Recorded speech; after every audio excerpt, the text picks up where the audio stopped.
Thank you all. Thank you all for joining us here today. I'm very honored that this distinguished group of people that have traveled from around the world to be a part of this important conversation. We're grateful to you. I also want to thank members of the President's team and cabinet that are here today. Our FBI Director, Kash Patel, who's here with us. Thank you. Our Secretary of Education, Linda McMahon, has joined us as well.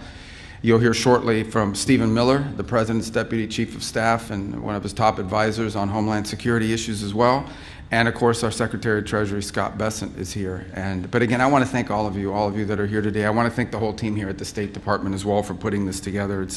It truly is an unprecedented event on an unprecedented issue, moment, I should say, in our history.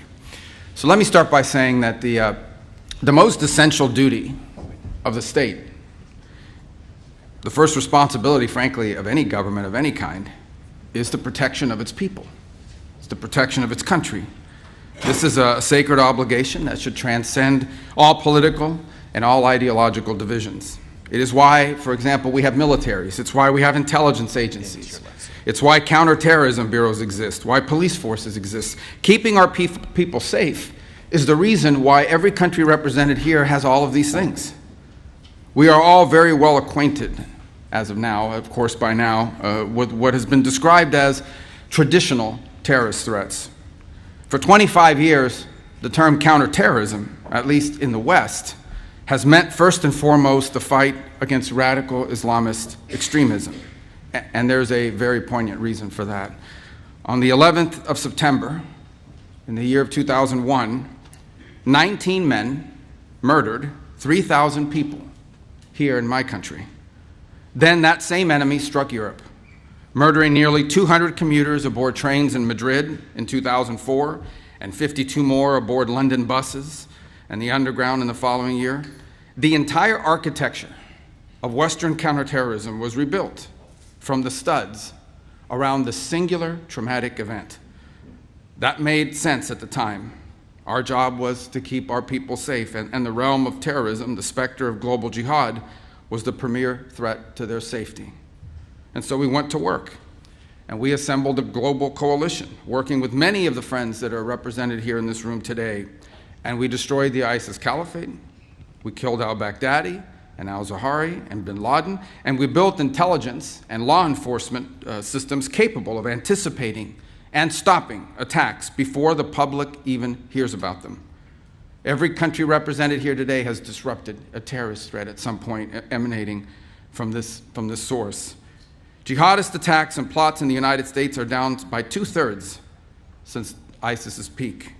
The number of people killed by jihadist terrorism in Europe dropped by roughly 97% from the year 2015 to the year 2024. In other words, to a very great extent, our counterterrorism strategy has worked. The threat has not disappeared, of course. It will continue to exist, particularly so long as we tolerate immigration systems that imports these threats directly into our respective homelands. But this threat has been severely diminished. The world looks very different today because of it. For far too long, however, our counterterrorism doctrine has had a blind spot when it comes to extremist violence from the political left. Even today, the very idea that far-left terrorism could be a serious threat is treated as a right-wing fever dream, or worse, as a dangerous fascist conspiracy. It's treated this way by many in the press, by many in academia and our universities, and by many of our legacy institutions. You will no doubt see the dogma rear its head in the coverage of this very conference. In spite of the clear and the undeniable reality, in spite of the objective numbers and statistics, in spite of the fact that in this room today, there are representatives from across the political spectrum, we will hear that this kind of organized violence and terror will be dismissed. It will be dismissed as a partisan fiction. A whole industry grew up in our countries around the study of extremism. We have think tanks and fellowships and journals and consultancies with the unspoken understanding among them that the only kind of political violence that was a true threat to our system, that only one kind of political violence was a true threat to the system. A bomb planted by a neo-Nazi group was a nefarious and murderous act of evil. It is. But a bomb planted by a Marxist revolutionary Well, that's just merely a tragic excess of idealism. Perhaps its means were misplaced or overzealous, but its ends were virtuous and just. That's the implication of how they treated. For years, this extraordinary ideological prejudice was embedded in the way we talked about political violence and extremism. It was repeated again and again until it was accepted as the neutral and objective baseline, so entrenched in the mainstream conventional wisdom that it came to be regarded as an apolitical fact. It is the reason why, here in my country, so many people in positions of power have repeatedly dismissed acts of violence and even terrorism as legitimate forms of political expression, so long as they served a left-wing cause. It is why during those so-called George Floyd riots in the summer of 2020, as criminals and extremists burned and looted their way through America's great cities and nearly brought the country to its knees, city governments all across the country simply refused to prosecute the people conducting these acts of violence and terror. It is the reason for the now infamous image, maybe you all recall this, of a news anchor from a very prominent agency, a news anchor standing in a neighborhood consumed in flames. Meanwhile, the chyron on the bottom read that the protests were mostly peaceful. This was something worse than a double standard. Left-wing violence was not just excused, it was treated as sacrosanct, a protected class unto itself. That era has to end. The coalition in this room today includes political leaders and experts and law enforcement officials from more than 60 countries across the world. You have come here from a wide range of governments, parties, and political persuasions. Some of your governments and ours disagree publicly. Sometimes we disagree sharply about trade, about energy, about immigration. You did not come here today because you have been persuaded on every single aspect of the American view of the world. You came here. You are here because 2 weeks ago, a 72-year-old woman was burned on over 80% of her body in her own home in Greece, and she died, executed by a firebomb because her daughter dared to stand for office. You are here today because for 5 days this winter, the lights went out in Berlin, the longest blackout in the city since the Second World War, sparked by an attack that left tens of thousands of households without power in the freezing cold and left an 83-year-old woman dead. You are here and you came because a month after that Berlin blackout, a French 23-year-old succumbed to traumatic brain injuries, beaten to death on the streets of Lyon by a group of far-left militant thugs. You are here because your political leaders are being attacked and stabbed and shot in your streets, because your businesses have been bombed, because your railways have been sabotaged, because your police officers have been beaten and burned. You are here because this is real, and it is getting worse, and it can no longer be denied, and it can no longer be ignored, because it is time to crush this evil forever. The simple fact is, none of this that I've just described is new. Far-left political terrorism is not a recent-day modern novelty. It is not a fiction manufactured by conservative politicians. For most of the modern era, it was in fact the dominant form of political violence. Every one of our friends here from the nations of the Western Hemisphere remember the decades of kidnappings and bombings and assassinations and executions, the violent terror of the Tupamaros, of the Monteseros, of the FARC, of the ELN. You remember the inhuman savagery of Peru's Shining Path, the Maoist fanatics who massacred the peasant villages of Peru, hacking pregnant women and newborn infants to death with axes and machetes. You remember the tens of thousands of Marxist guerrillas trained to kill in Castro's terrorist camps. All of you here from Europe remember. You remember the machine gun massacres of Italy's Red Brigades, which held the 5-time prime minister captive for 55 days before subjecting him to a revolutionary so-called people's trial and executing him in 1978. You remember the Red Army faction's nearly 3-decade campaign of bombings, kidnappings, and assassinations in Germany, murdering dozens and injuring hundreds more. You remember the 17 November organization in Greece, the Marxist extremists that terrorized Athens for more than a quarter century, including, by the way, shooting my country's CIA station chief dead outside of his home, in front of his wife, as they were returning home from a Christmas party. And here in America, we remember. We remember the same reign of deadly terror, justified by the same slogans, motivated by the same wicked ideas. We remember the Weather Underground, which bombed the Pentagon, which bombed the State Department, and bombed the Capitol. We remember the Black Liberation Army, which staged armed robberies and executed police officers at point-blank range. We remember the Symbionese Liberation Army, which shot a public school superintendent to death with cyanide-packed hollow point bullets. In one 18-month period, between 1971 and 1972, the FBI counted some 2,500 bombings on American soil, a rate of nearly 5 a day. The overwhelming share of that violence came from left-wing extremists. Between 1970 and 1980, 93% of terrorist attacks in the West came from the far extremist left. These are numbers that would shock most Americans today because we've been taught to believe that this kind of political violence, it simply doesn't exist or it's being exaggerated. But it does exist, and we're actually underestimating it.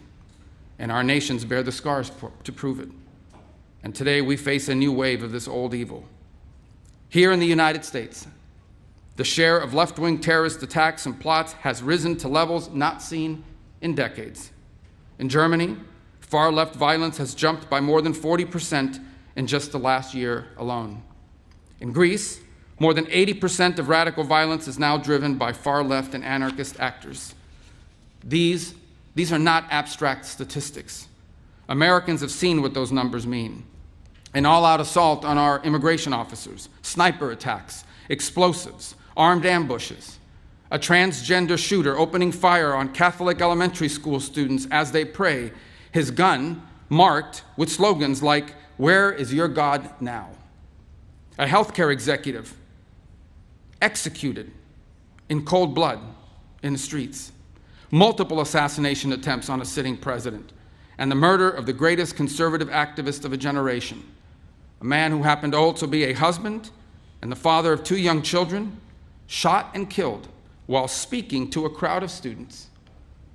This is a distinctive and unique evil. It has always been driven by a hatred, above all else, a hatred for civilization itself. It is a revolt of the worst against the best, a revolt of the weak and the cowardly against the strong and the good.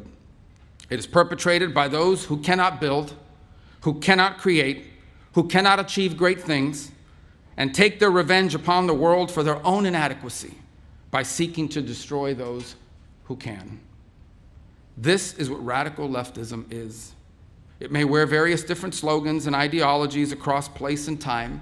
They can call themselves anti-capitalist or anti-imperialist or communist or anarchist or Marxist, but the fundamental character is always the same. It's always the same. It is a poisonous resentment cloaked in the language of equality and justice and liberation, an overwhelming need to tear down what greater men have built, to wreck what is beautiful and what is right on behalf of people who are only filled with ugliness and have nothing else to offer the world. Through violence and through terror, they once again seek to impose their ugliness on all of us. The old dogma was wrong. The old dogma was wrong. None of this is driven by idealism. It is not utopian. In fact, it is the opposite. One of the criticisms you sometimes hear of communism, for example, is that it sounds good in theory, but it never works in practice. That's actually not true. Communism does not sound good in theory. The world it envisions for all of us is small, flat, gray, leveled of all exception, drained of all that is good and noble in the human soul.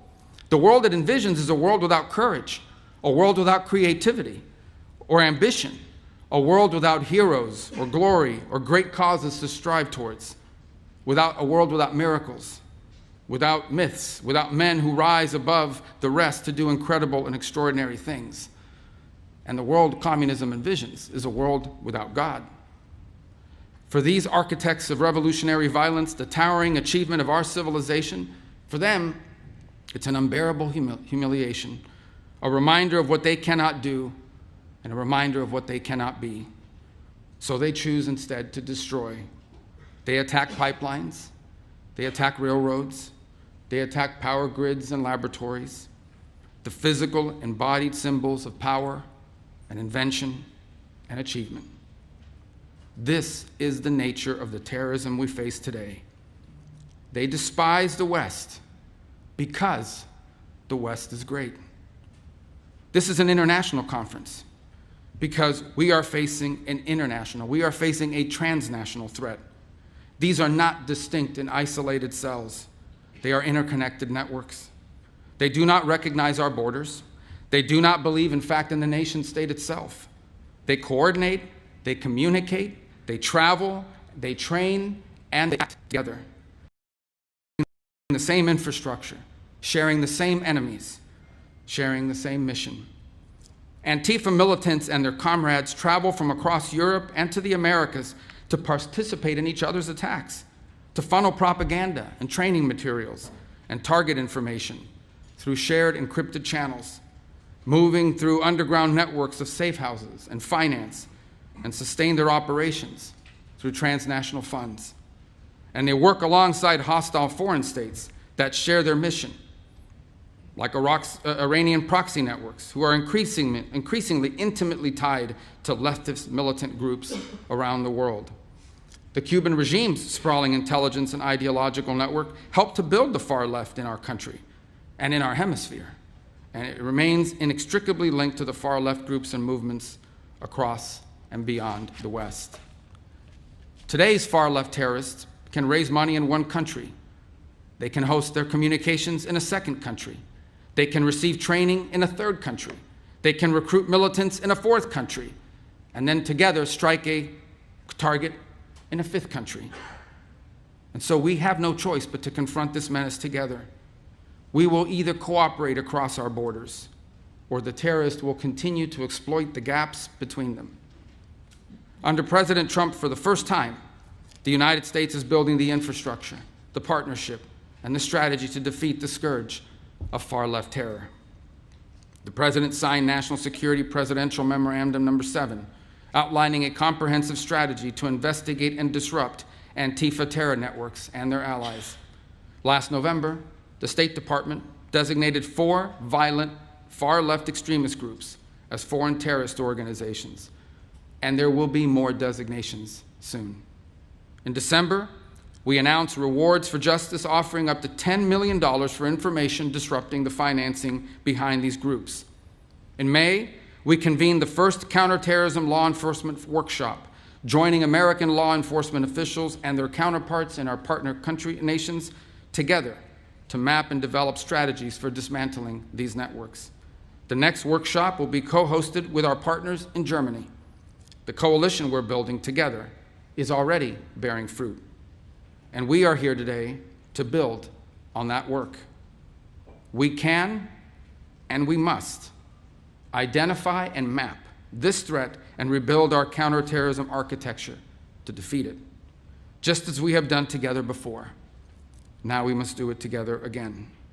Through intelligence and information sharing, through coordinated law enforcement strategy, through financial targeting and disruption, we will dismantle these networks brick by brick.